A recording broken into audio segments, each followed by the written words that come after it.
Technology, and that's typically found, there's some mountains depicted on there. So the best type of biology is at the high elevations. You always want to be collecting and preserving biology wherever you're living, but ideally up the mountain in undisturbed forested areas is primo biology. So one of my favorite places to collect is Mauna Kea, up from 9,000 feet to 12,000 feet, and the higher and higher that you can get and preserve the biology, the more applicable it is to your community and neighbors around you. So if you're living down by the ocean and at say at 100 feet elevation, and if you collected biology at the sea level and you wanted to bring it up to where I'm at in farming in Hawaiian Acres, which is at about 11,000 feet, or 1,100 feet, it wouldn't really be compatible.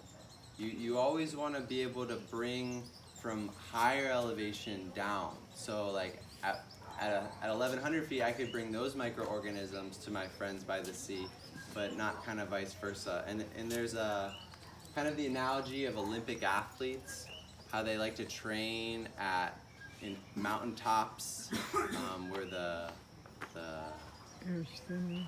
pressure is a little bit different, and it kind of like heightens their training and awareness, and then they compete at sea level. So that's the same thing. So the microbes that live up in the mountain are more resilient. It's colder at night.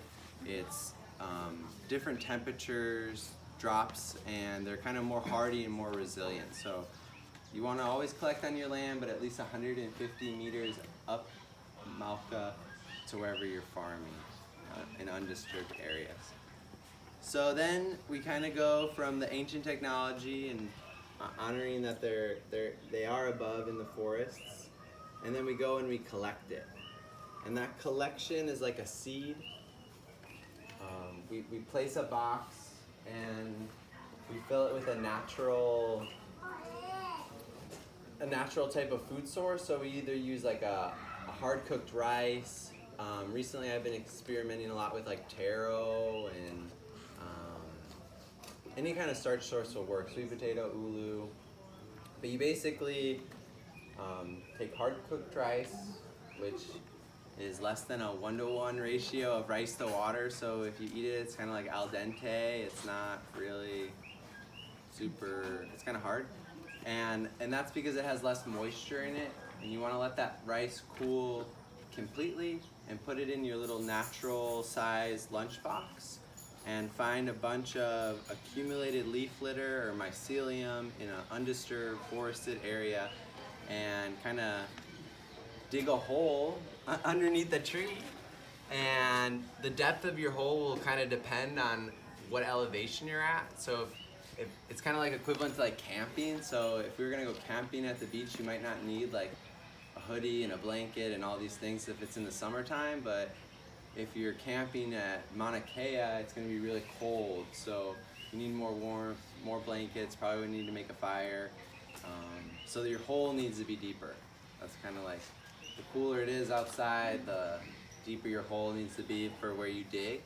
And you dig and you place your box in direct contact with the earth and kind of cover it with leaf mold and leaf litter, and you build this big cocoon where you basically take all the sticks and everything dry that's basically around. You're really looking for a dry area, and you can even hang up a tarp to protect it from the rain.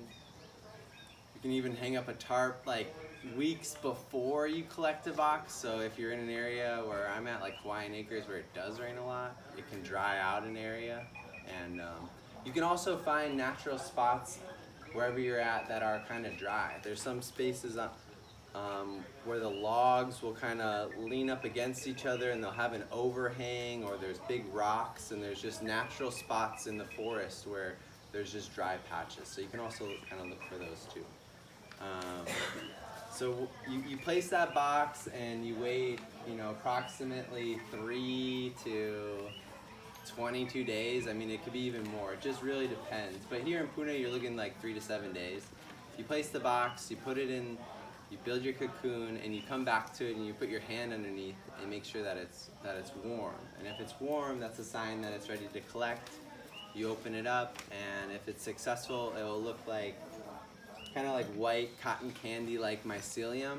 It'll be penetrated kind of all the way through the substrate, and at that time you can then go to the second step, which is preservation, where we add basically equal amount of sugar, and we mix it in, and we lomi it in, and we put it in a jar and fill it 2/3 of the way full, put a breathable lid on it, and let it ferment for 7 days. That's basically what we're doing in this collection and preservation stage. You can see like the microbes are kind of sleeping. We're preserving them for a more beneficial time. But we're basically able to take a snapshot in time of the current biology of an undisturbed forest or wherever we're farming, and then we're kind of able to like save it and put it in like almost like a hard drive copy. And if you put these IMO collections in the refrigerator, they'll last indefinitely. So it's a great gift to give for your future generations and the future stewards of the earth, because if there ever is a shift in climate, a disaster, things like that, say a lava flow takes out, an old forest, God forbid, if you have that biology, collection, and preservation from it before the flow, and you then reapply it, it's going to allow you to exponentially regrow that native biology in the forest that was there way quicker. So once you preserve it, you let it ferment for a week, and then we go to the next step, which is fungal propagation. That's where we make an indigenous microorganism pile, and we actually propagate it. So we take that little white mycelium that we saw in the box, we preserved it in sugar, and now we're reawakening them through this like kind of ceremony where we feed them all these nutritious solutions, and they start to propagate. So that little white mycelium in the box goes from this to a huge area of a pile that's at least this big. You can make them 50 to thousands of pound piles, and that's basically propagating the microbes. So we want them to really grow.